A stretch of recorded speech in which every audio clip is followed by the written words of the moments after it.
ఆరాధికుడు, ఒక సేవకుడు ఒక వందల వేల మందిని సినిమా పాటలు వినడం మానేసేటట్లు చేసి దేవుని పాటలు వినడం నేర్పించాడు.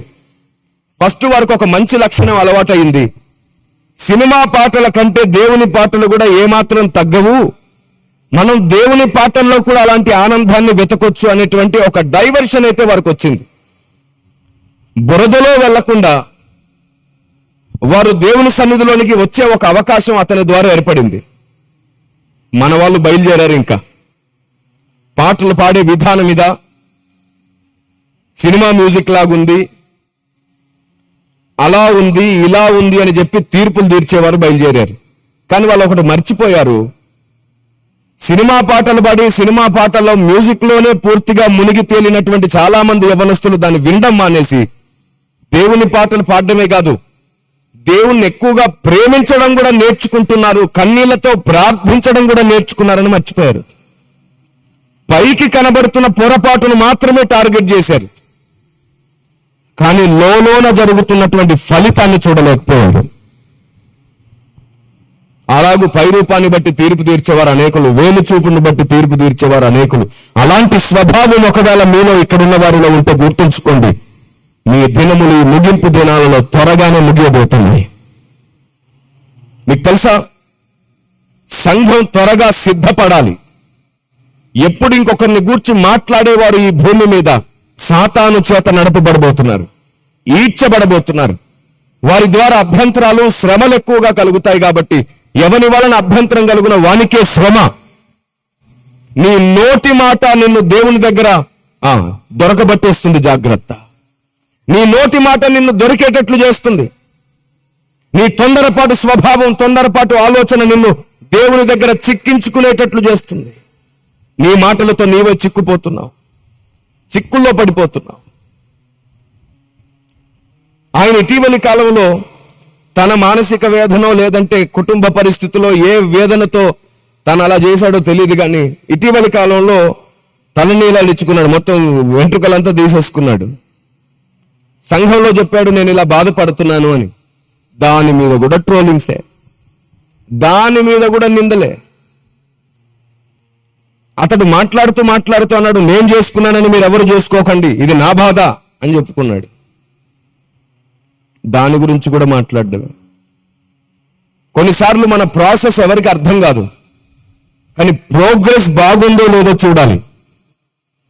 ఆత్మల రక్షణ జరుగుతుందా? లోకంలో ఉండవలసిన వారు సంఘంలోకి వస్తున్నారా? ఆ తర్వాత మెల్లిమెల్లిగా భక్తిలో నడుస్తున్నారా? విధానం మారుతుందా లేదా చూసుకోవాలి. లోకంలో ఉన్న వ్యక్తులను ఒక్కసారిగా తీసుకొచ్చి సంఘంలో పెడితే వారిలో ఉన్న లౌకికాత్మ వారిని కూర్చొనివ్వదు. అలాంటి లౌకికాత్మకు కూడా ట్రీట్మెంట్ ఇవ్వాలంటే ఇలాంటి సహోదరులు పనిచేయాలి సమాజంలో. అవును,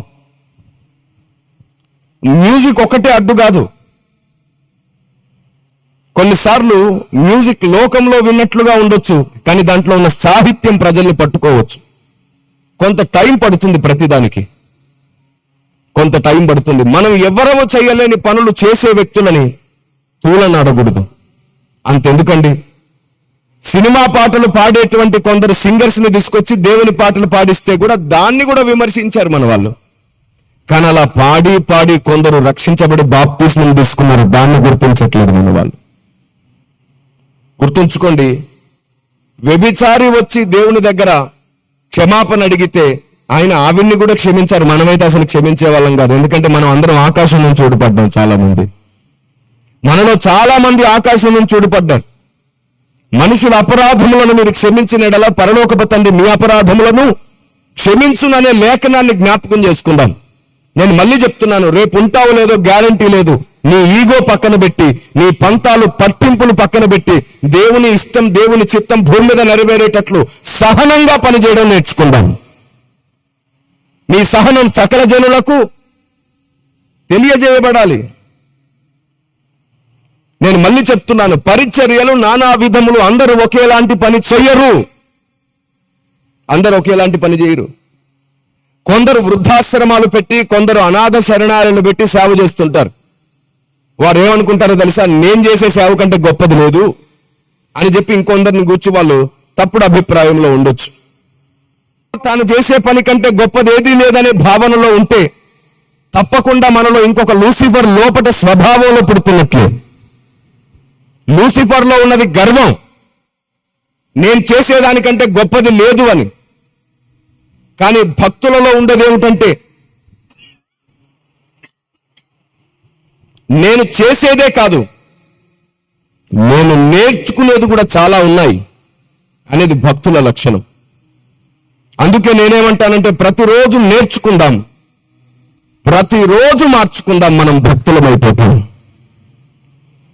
నేర్చుకుని మార్చుకునే స్వభావం మనకు లేకపోతే ఒక రోజు వస్తుంది మనం కూడా లూసిఫర్ లాగే మాట్లాడతాం, పడిపోయిన కెరూబు లాగే మాట్లాడతాం, గర్వంగానే మాట్లాడతాం, అందరిలో తప్పులే మాట్లాడతాం. ఏమండి, ఒక ఆయన బయలుదేరాడు ఈ మధ్యకాలంలో. నేను ఎలాంటి పేర్లు ప్రస్తావించాను కాబట్టి చెప్తున్నాను. బైబిల్ ప్రకారంగా కొలిస్తే ఎవ్వరూ సేవకులు కాదంటున్నాడు, ఎవ్వరూ భక్తులు కాదంటున్నాడు. నాకు ఆశ్చర్యం అనిపించింది.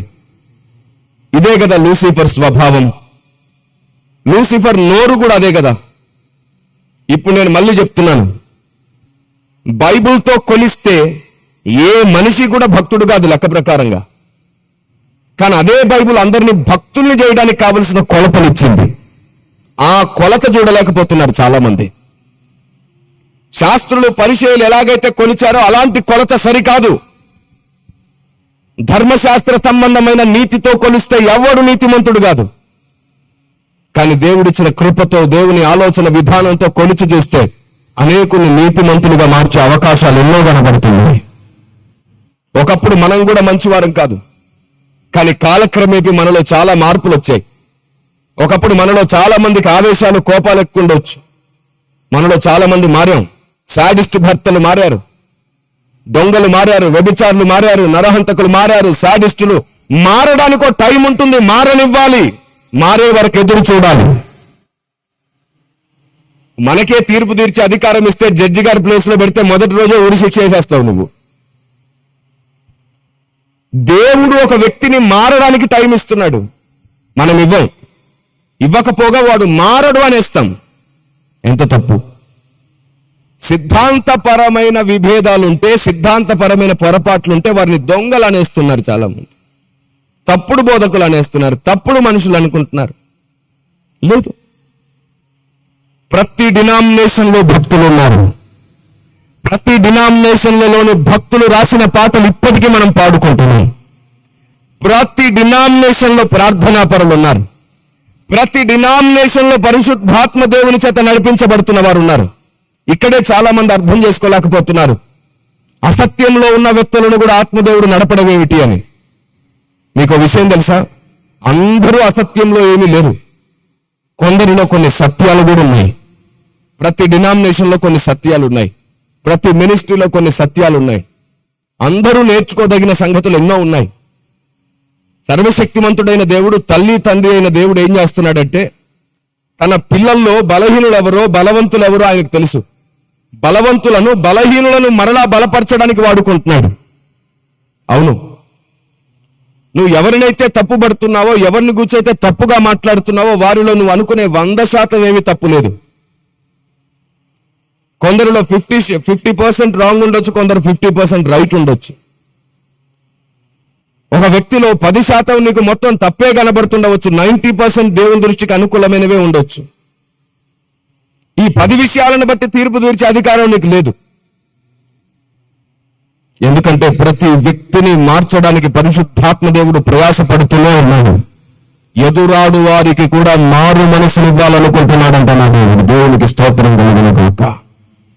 ఇలాంటి ఉన్నతమైన మనస్సు మనకు లేకపోవడం చాలా ప్రమాదకరమైన లక్షణం. అది చాలా ప్రమాదకరమైన లక్షణం. ఒక భ్రష్టుడికి మాత్రమే ఉండే లక్షణం ఏమిటంటే, ఎప్పుడు ఎదుటి వ్యక్తి మీద ద్వేషం, ఎదుటి వ్యక్తి మీద ద్వేషం. ఎఫెసీ పత్రికలో చాలా స్పష్టంగా రాయబడింది, చాలా ఖచ్చితంగా రాయబడింది. పరిశుద్ధాత్మ దేవుడు దుఃఖపడుతున్నాడంట ఈ స్వభావాన్ని చూసి.